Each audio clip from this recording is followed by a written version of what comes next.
Je donne un exemple, ou des exemples. Les Kurdes.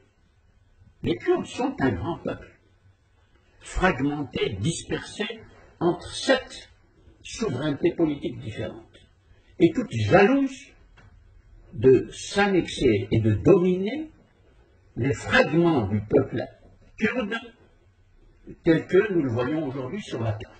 Ça, c'est le résultat des grands traités européens pour décider des frontières politiques au XIXe siècle, à la fin du XIXe, et pratiquement jusqu'à la fin de la Deuxième Guerre mondiale. Et il y a là donc une genèse politique et juridique de situations qui aujourd'hui sont des situations absolument tragiques. C'est ce que j'appelle des tragédies humaines politiquement programmées. Voilà l'exemple concret.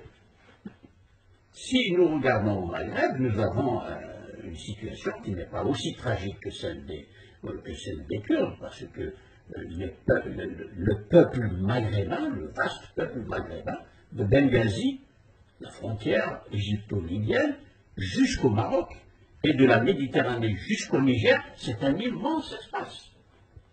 Cet espace est anthropologiquement nommé berbère.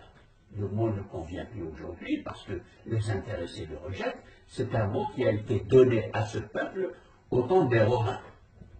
Parce que barbaroï, ça veut dire des gens qui baragouinent une langue que les Romains, évidemment, ne comprenaient pas. Les Arabes ont repris le mot et l'ont gardé. Ibn Khaldoun, dans sa grande histoire, il l'a intitulé Tarikh al-Barbar en arabe.